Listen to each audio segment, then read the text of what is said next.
সারা দেশে broadband internet সংযোগ চালু হয়েছে। সেটা হচ্ছে কি আপনার 23 তারিখ থেকে পরীক্ষামূলকভাবে। তারপর কিন্তু 24 তারিখের রাতের বেলায় বাসাবাড়িতে ব্রডব্যান্ড কানেকশন সংযোগটা চালু করা হয়, কিন্তু ধীর গতি ছিল। 25 তারিখ থেকে অর্থাৎ 25শে জুলাই থেকে সেই ধীর গতি আস্তে আস্তে ফাস্ট হচ্ছে। এখনও হয়তো বা কিছুটা বাকি আছে, কিন্তু সেটা আস্তে আস্তে ফাস্ট হচ্ছে। তবে মোবাইল ইন্টারনেট যে চালুর ব্যাপারটা, সেটা নিয়ে এখন পর্যন্ত কি আলাপ হয়েছে সেটাই আপনাদেরকে জানানোর চেষ্টা করছি।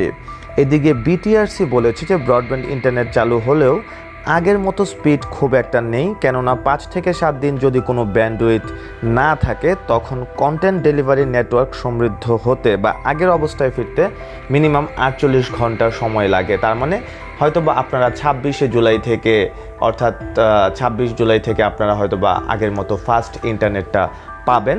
বাট মোবাইল ইন্টারনেটের বিষয়ে যে কথাটা হয়েছে সেটা হচ্ছে গিয়ে রবি বা সোমবার অর্থাৎ 28 কিংবা 29 তারিখ জুলাই মাসের তারা মোবাইলের যে 4G নেটওয়ার্ক সেটা খুলে দেওয়ার ব্যাপারে কথা বলবে। সংশ্লিষ্ট যে অপারেটরের যে প্রধান আছে তাদের সাথে কথা বলা হবে এবং সেটা অবশ্যই কথা বলবেন জুনায়েদ আহমেদ পলক।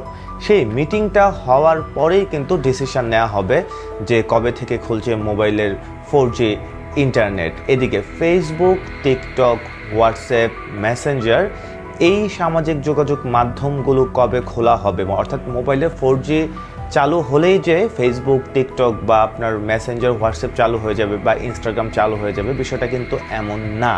কেননা চিঠি দিয়েছে ফেসবুক কর্তৃপক্ষকে বাংলাদেশ থেকে, তারা যদি সেই শুনানিতে অংশগ্রহণ করে দেন সেই ব্যাপারে তাদের সাথে একটা মিটিং হবে। মিটিং যদি ফলপ্রসূ হয় তবেই কিন্তু ফেসবুক চালু করা যাবে, আর না হলে ফেসবুক চালু করা যাবে কি যাবে না সেটা কিন্তু হ্যাং হয়ে থাকবে।